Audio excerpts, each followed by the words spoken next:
Olá, pessoal, tudo bem com vocês? Espero que sim. Bom, hoje eu vim falar de um assunto que há muito tempo eu já queria trazer aqui, que é a respeito das alterações laboratoriais provocadas pelo coronavírus. E eu não, por falta de tempo mesmo, eu não tinha conseguido resumir, né, esse assunto para trazer aqui rapidamente para vocês. Mas hoje eu fiz até um mapa mental aqui em relação a essas alterações, né, mais relatadas nos artigos científicos em relação à infecção pelo coronavírus. E aí eu vou falar um pouquinho sobre essas alterações laboratoriais. Aqui, claro, focando mais nesses pacientes que agravam, né? Mostrando mais alterações encontradas nos pacientes mais críticos mesmo com a doença por Covid-19. Como a gente já sabe, essa é uma infecção viral que ataca aí os alvéolos, né? As nossas células alveolares, né? As células pulmonares, em razão da presença de um receptor ali para esse vírus, que é o receptor para a enzima conversora de angiotensina 2, né? A gente sabe que hoje, né, já é relatado, né, nos artigos que o vírus do corona, né, o SARS-CoV-2, ele se liga nesses receptores de ECA2 lá nas células pulmonares e entram nas células. Os vírus, eles são parasitas intracelulares obrigatórios. E para eles entrarem dentro das suas células hospedeiras, eles sempre precisam desses receptores, né? São como portas de entrada para eles. E no caso do coronavírus, o que já é relatado, já é conhecido, são esses receptores para a enzima conversora de angiotensina 2, tá? ECA2, receptores ECA2. Que a gente sabe que estão presentes não apenas nas células alveolares. E é por isso até que a infecção por coronavírus acaba por destruir não só as células pulmonares, mas no caso de infecções sistêmicas, né, sepse, a gente tem aí o ataque especialmente de células hepáticas, que também tem essa expressão do receptor de ECA2. Temos também lá nas células tronco hematopoéticas esses receptores de ECA2 com consequente ataque, né, e destruição dessas células também, não só das células alveolares, né, lá nos pulmões.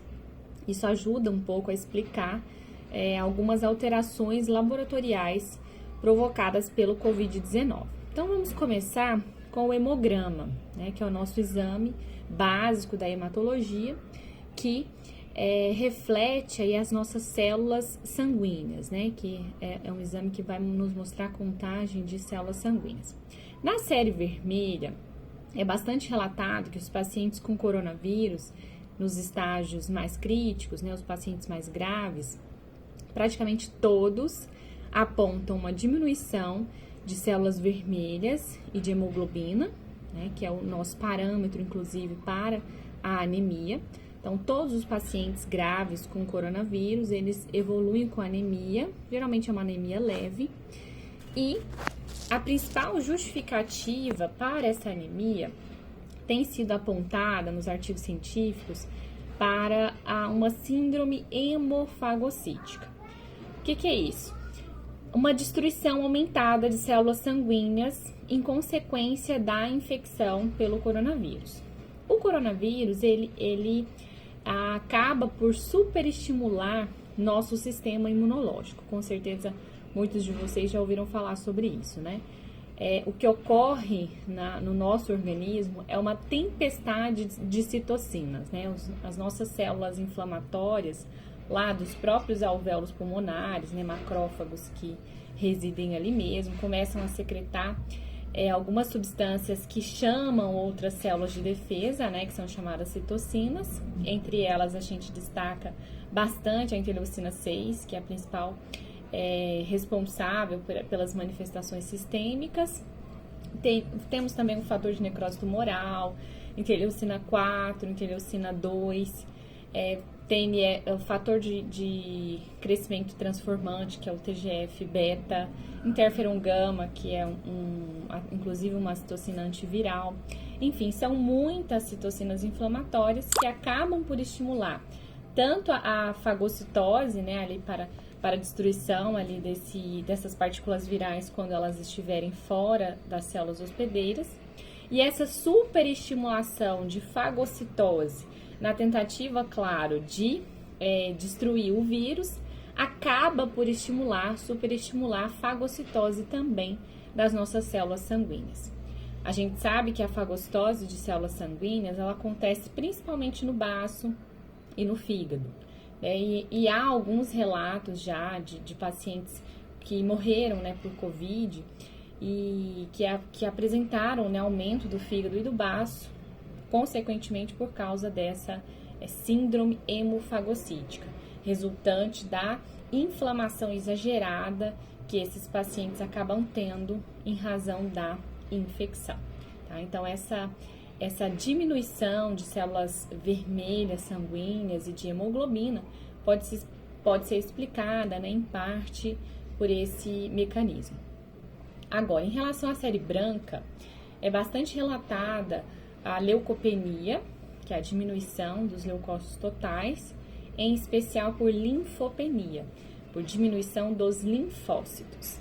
Isso é bastante interessante porque nas infecções por vírus, de forma geral, via de regra, a estimulação de células T, ela é esperada, né? É esperada uma linfocitose, um aumento de linfócitos, em razão de ser células responsáveis pela destruição de células infectadas, né? Por vírus ou bactérias intracelulares. Só que há, né, algumas viroses, algumas infecções virais que cursam com essa linfopenia, com essa diminuição de linfócitos totais no sangue periférico.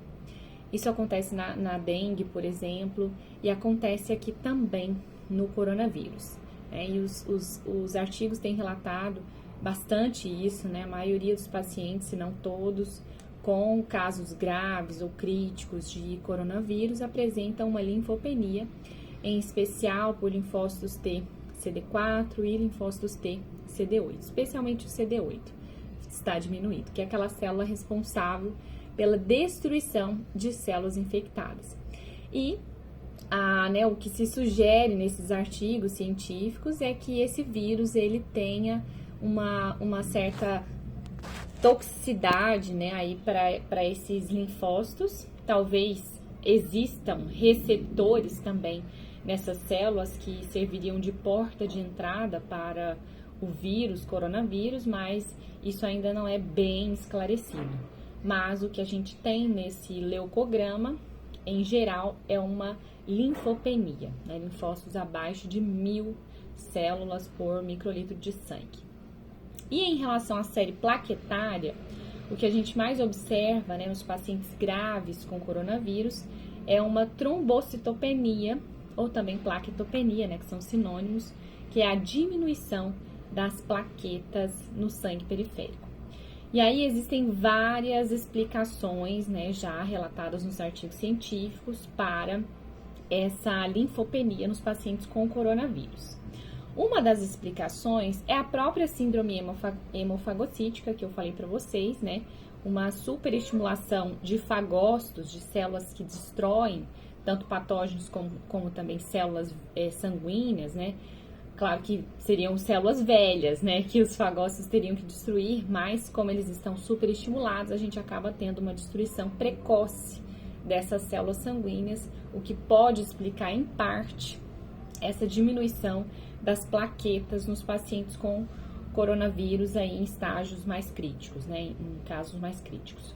Outra explicação também é o da destruição lá na medula óssea de células tronco hematopoéticas que dão origem às plaquetas. Essas células lá na medula óssea são os megacariócitos. E a gente sabe que esses megacariócitos, eles também apresentam o receptor da enzima ECA2, da enzima conversora de angiotensina, que é, né, a porta de entrada aí para o coronavírus que a gente já conhece. Então, em razão disso, a gente sugere, os artigos sugerem que o coronavírus provoca morte, destruição de células-tronco, células que dão origem às plaquetas lá na medula óssea. Então, nos casos de sepse, né, de vírus aí na corrente sanguínea, eles vão até a medula óssea e lá eles provocam esse estrago também, né, essa destruição de células que dão origem às plaquetas. E também há outras células ali hematopoéticas, que não seja apenas esse megacariócito que dá origem às plaquetas, inclusive a célula-tronco que dá origem ao megacariócito também dá origem ao eritroblasto, então há uma certa explicação também por aí em relação à diminuição de células vermelhas sanguíneas, tá? Então, essa é uma outra explicação para a trombocitopenia, né? A diminuição das plaquetas no sangue periférico.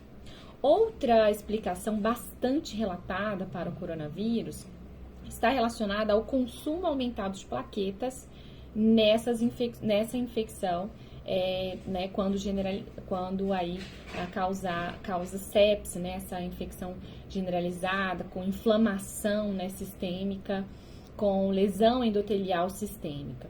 Como a gente sabe, os alvéolos são ali organizados de forma a gente tem microcirculação ali, né, onde a gente tem as trocas gasosas mesmo acontecendo lá nos pulmões, e o vírus, né, aí do coronavírus, por lesar essas células ali dos alvéolos pulmonares, acabam também lesando o endotélio vascular, a parede dos vasos sanguíneos. Isso acaba ativando as nossas plaquetas, que é responsável pela manutenção da integridade do nosso sistema circulatório. E como a gente sabe que também nos casos mais graves de sepse, né, em processo inflamatório sistêmico, a gente vai ter também ativação de plaquetas em outros, né, vasos sanguíneos periféricos. E é isso que também explica, em parte, né, a lesão em outros órgãos, né, como os rins, o coração, né, e outros tecidos. Inclusive, esse consumo aumentado de plaquetas em razão da atividade inflamatória exacerbada, ela vai levar a um estado de hipercoagulabilidade do sangue. Né? O paciente vai ser mais propenso a ter tromboses, né? A ter formação de coágulos ali dentro do sistema circulatório, o que favorece, né, a hipóxia, a isquemia em outros órgãos, como no caso do sistema nervoso central, no coração, né, pode provocar infarto. Então, esse é um grande problema. E em razão dessa ativação exagerada de plaquetas, consumo exagerado de fatores da coagulação, hipercoagulabilidade, a gente vai ter naturalmente uma diminuição das plaquetas no sangue periférico, em razão do consumo aumentado dessas plaquetas na doença por Covid-19, né, em estágio aí, em casos mais críticos da infecção. Ou existem outras hipóteses também, né, que justificam a trombocitopenia. É por isso que a gente diz que não é uma coisa só acontecendo, na verdade são várias coisas acontecendo ao mesmo tempo, né? Outro relato bastante comum para outras infecções e que também pode valer aqui para o coronavírus é o autoataque imunológico às nossas plaquetas. São os nossos anticorpos que deveriam nos proteger e acabam reagindo cruzadamente contra as nossas células, destruindo as mesmas, né? Isso a gente chama de, né, mecanismo imune de destruição de plaquetas. Então, seria pelo mecanismo autoimune ou pela deposição de imunocomplexos, que são anticorpos ligados em fragmentos do vírus, que acabam se depositando nos tecidos, inclusive endotélio, né, lesando o endotélio, e também células, né, levando a uma estimulação de fagócitos, inflamação e destruição daquela célula ou também tecido. Aqui falando das plaquetas, né, a gente tem também esse mecanismo imune que pode explicar a diminuição das plaquetas na circulação dos pacientes com Covid, né, em estágios mais graves. Outra alteração laboratorial frequente na Covid-19 tem sido a ferritina aumentada. A ferritina aumentada, ela pode ser explicada pela síndrome hemofagocítica que eu expliquei para vocês. A ferritina é uma proteína de depósito de ferro. E nos casos de uma destruição aumentada de hemácias, a gente naturalmente vai ter um excedente de ferro, né? Um ferro ali livre em maior quantidade e que vai acabar sendo depositado ali, né? Na forma de ferritina. E há vários autores, né? Em outros trabalhos que citam a ferritina como sendo uma proteína de fase aguda, como uma marcadora de inflamação, né? De processo inflamatório grande em decorrência de processo infeccioso, né? Geralmente infecções mais graves, né? Aí infecções generalizadas. Há vários relatos também da ferritina aumentada em processos tumorais. Então, a gente poderia colocar ela aqui também como sendo uma proteína de fase aguda tranquilamente, tá? Outros testes alterados no coronavírus são o tempo de protrombina, né, e o tempo de tromboplastina parcial ativado, que são testes da coagulação, que tendem a ficar aumentados, né, quando o paciente evolui para a coagulação intravascular disseminada, que é aquela estado de hiperativação das plaquetas, com consumo aumentado dos fatores da coagulação e que acaba por prolongar os tempos aí de coagulação, que são triados mediante esses testes laboratoriais aqui, que são o tempo de protrombina e o tempo de tromboplastina parcial ativado. Na sequência, eu coloquei aqui uma enzima marcadora de lesão celular, a DHL, lactato desidrogenase, que é uma enzima que não é exclusiva, né, das células alveolares pulmonares, pelo contrário, é uma enzima presente em quase todas as nossas células do corpo e que é uma marcadora muito sensível de morte celular. Então, ela vai estar aumentada. Eu coloquei aqui outros exames marcadores de inflamação, que é a proteína C reativa e a velocidade de hemossedimentação, que vão estar aumentados, né, aí na infecção por Covid. A repetição, né, desses testes diariamente no paciente internado pelo coronavírus, todos esses exames aqui que eu estou citando são geralmente feitos, né, diariamente no paciente internado, né, em casos mais graves de infecção, e servem para acompanhar mesmo a evolução do paciente. A maioria deles aqui não são realmente propriamente específicos para o coronavírus, mas ajudam a acompanhar a evolução pela infecção. E a PCR e o VHS são exemplos desses exames, que medem processo inflamatório, né? À medida que o paciente vai evoluindo, vai melhorando, né? Esses marcadores que ficam super aumentados, né? Aí nas respostas imunológicas muito exacerbadas em razão, né, da infecção avançada, eles tendem a ir diminuindo no paciente que vai combatendo, né, e melhorando ali a sua infecção. Outros dois marcadores de repetição são as aspartato transaminase e a alanina transaminase, que são marcadores de lesão hepática, né, marcadores de lesão no fígado, que vão estar aumentadas nas infecções por coronavírus, né, infecções geralmente nos pacientes realmente que perduram mais, né, com a infecção, nos casos mais graves. Por quê? Né, a justificativa eu já dei aqui. Os hepatócitos, né, as nossas células do fígado, elas também expressam o receptor para o coronavírus, que é o receptor para a enzima conversora de angiotensina 2.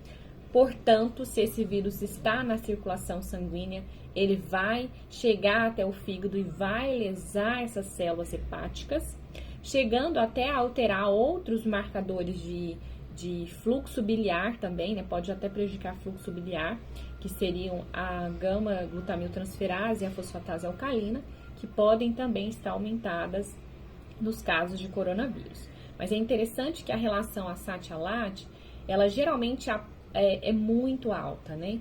O que demonstra uma lesão grave mesmo, mais grave assim no fígado. A gente costuma apontar essa relação ASAT-ALAT por meio de um valor, né? Valores abaixo de 1,5 são bastante relatados em infecções agudas e acima de 1,5 são mais frequentes em infecções crônicas. No nosso caso aqui, que é uma infecção aguda, porém com uma evolução muito drástica, né, em alguns casos, em alguns pacientes, essa relação de TGO-TGP, né, ASAT-ALAT, ela é maior do que 1,5. Então, é uma lesão grave ali no fígado também, que pode acontecer. Inclusive, essa lesão no fígado, eu não falei aqui, ela pode também interferir na síntese de plaquetas, já que o principal fator que estimula as plaquetas é a trombopoietina e é produzida no fígado, né, nas células do fígado, nos hepatócitos, que uma vez comprometidas, vão também comprometer a síntese desse principal fator estimulador das plaquetas. Dímero D e fibrinogênio. Dímero D é um produto de degradação da fibrina. A fibrina, para quem não sabe, é aquela rede que é formada para o coágulo, né? A síntese final, o produto final da coagulação. Uma vez que as plaquetas são ativadas, vários fatores, né, proteínas ali da coagulação são ativadas até a transformação do fibrinogênio, que é uma proteína grande produzida no fígado, que vai estar aumentada também, em fibrina, que é uma rede, né, ali, que vai agrupar as células sanguíneas, né, e ser responsável pela formação dos trombos. E o dímero D é um fragmento aí que vem da fibrina. Então, dímero D e fibrinogênio estão aumentados nos casos de coronavírus e são marcadores aí, inclusive, de gravidade, né, da doença. Outros marcadores, eles são comumente repetidos nesses pacientes graves por coronavírus para acompanhar aí a evolução mesmo no que se refere à destruição, né, e comprometimento de outros órgãos, como é o caso da creatinina e ureia, que são marcadores de lesão renal, e CKMB, troponina e CK total, que são marcadores de lesão cardíaca. Então, esse monitoramento de outros órgãos por meio de marcadores é fundamental também no acompanhamento evolutivo do paciente internado, né, com o coronavírus, né, e com essa evolução aí mais grave, tá? Eu espero, né, ter esclarecido um pouquinho aí para quem tinha curiosidade, né, de se aprofundar um pouquinho mais em relação a essas alterações laboratoriais na Covid-19. Talvez eu tenha falado muito rápido, mas se vocês quiserem deixar alguma pergunta aqui embaixo, eu vou, né, tentar responder e interagir com vocês, tá bom? Muito obrigada, um beijo a todos e até o próximo vídeo.